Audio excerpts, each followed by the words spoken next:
இருந்ததுங்க பெர்ஃபார்மன்ஸ். ரொம்ப சூப்பரா இருந்தது.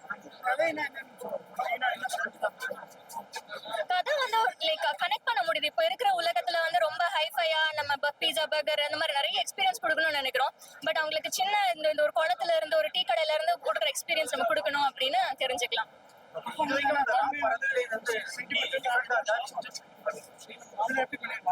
இல்ல இந்த மூவி வந்து போத் காமெடியும் இருந்தது, எமோஷனல்ஸும் இருந்தது. அதனால ரெண்டுமே தான் இருந்தது. ரெண்டுமே ஃபீல் பண்ண முடிஞ்சது மூவில. சிவா சூப்பரா பண்ணியிருந்தாரு. குட்டி வந்து இன்னும் ரொம்ப அழகா பண்ணாரு. ஆக்சுவலா அவர் தான் ஹீரோ ஆஃப் த மூவினே சொல்லலாம். கண்டிப்பா கண்டிப்பா நல்லா இருக்கு, சூப்பரா இருக்கு. இது குழந்தைங்களுக்காக காமெடி ஒர்க் அவுட். சாங்ஸ் எல்லாம் நல்லா இருக்கு. சூப்பரா நடிச்சிருக்கு, ரொம்ப பிடிச்சிருக்கு. பண்ணிருக்காங்க. மிர்ச்சி சிவா எல்லாமே வித்தியாசமா நடிச்சிருக்காங்க. இல்ல காமெடியோட கலந்து மெசேஜ் சொல்லியிருக்காரு, நல்லா இருக்கு.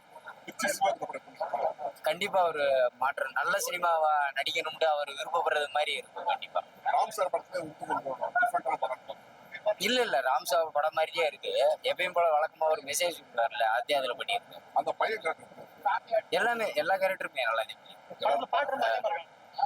இல்ல அது பேக்ரவுண்ட் ஸ்கோர் பாட்டு அதிகமா பண்ணியிருக்காங்க. ஃபேமிலி பார்க்கலாம். மெசேஜ் பிலிம் தானே, அது எல்லாமே பார்க்கலாம். கூட அப்படின்னு நினைச்சு நல்லா இருக்குது படம். அல்டிமேட்டா இருக்குது. சாங்ஸ் வருது, ஆனா அது கதைக்கோசம் தான் வருது. அந்த கதையிலே அதை சொல்ற அந்த சாங்ஸ் வந்து தனியா இல்லாம அந்த கதையில அந்த கதை மூலியமா தான் அவர் சொல்ற அந்த சாங்ஸ் நல்லா இருக்கு படம். குட்டி பையன் இன்னும் அருமையா நடிச்சிருக்கான் அவன். ஐயோ சொல்ல முடியல, அந்த அளவுக்கு நல்லா நடிச்சிருக்கான். பரவாயில்ல, நல்லா வருவான் அந்த பையன். அவங்க வந்து கொஞ்ச நேரம் தான் இருக்கும், ஒரு 5 நிமிஷம் 10 நிமிஷம் கேரக்டரா இருக்கும். ஆனா அந்த 10 நிமிஷம் வந்தாலும் அது நல்லா இருக்கு. கதைக்கு தேவையான மாதிரி நல்லா கொடுத்துருக்காங்க. அவங்க பர்ஃபார்மன்ஸும் பயங்கரமா இருக்கு, அல்டிமா இருக்க படம்.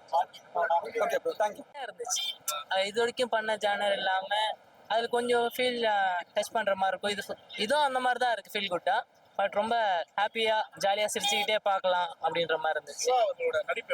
சிவா சாரோட நடிப்பு சூப்பராகவே இருந்துச்சு சார். காமெடியா சூப்பரா பண்ணியிருந்தாரு. அப்பாங்கிற கேரக்டருக்கும் ஒரு சாட்டிஸ்ஃபை பண்ணியிருந்தாரு. அந்த பையன் ரொம்ப ஒரு ஹைப்பர் ஆக்டிவிட்டியா இருக்கிறார். ஆமா, அது என்ஜாய் பண்ற மாதிரி தான் இருக்கு. அது அவங்களோட வேர்ல்டு இல்ல, குழந்தைங்களோட வேர்ல்டுல அவங்க அப்படிதான் இருப்பாங்க. அவங்களுக்கு அப்படிதான் பிடிச்ச மாதிரி தான் வாழ தோணும். கடைசியில என்ன மெசேஜ் சொல்றாங்க ப்ரோ? ஒரு அப்பா குழந்தைன்னு சொல்றாங்களா இல்ல சிகரெட் விடணும்னு சொல்றாங்களா? சிகரெட் விடணுங்கிறது அந்த பையனோட ஆசை.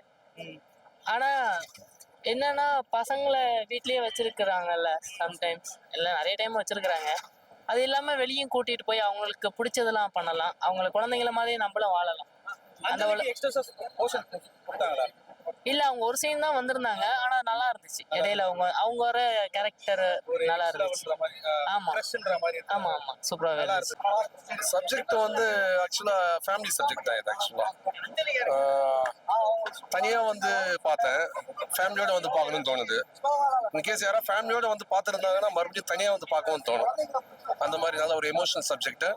ராம் சார் கிட்ட இருந்து எக்ஸ்பெக்ட் பண்ணல. ஆக்சுவலா உண்மையிலே வேற மாதிரி எதிர்பார்த்தோம். பட் அதையும் தாண்டி ஒரு எமோஷனலான ஒரு ஃபேமிலி சப்ஜெக்ட் நல்லா இருந்தது. ரொம்ப சூப்பரா பண்ணியிருக்காரு சார் அவரு.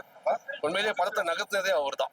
அந்த காமெடி சீக்வன்ஸா இருக்கட்டும், எதா இருக்கட்டும், ஆஸ் யூஷுவல் அவர் எந்த சீன் வந்தாலுமே ரொம்ப நல்லா இருக்கும். ஆஸ் யூஷுவல் பிஸ்வாவுடைய பெர்ஃபார்மன்ஸ் ரொம்ப சூப்பரா இருக்கும். ரொம்ப எமோஷனலா வேற இருந்தது அவருக்கு.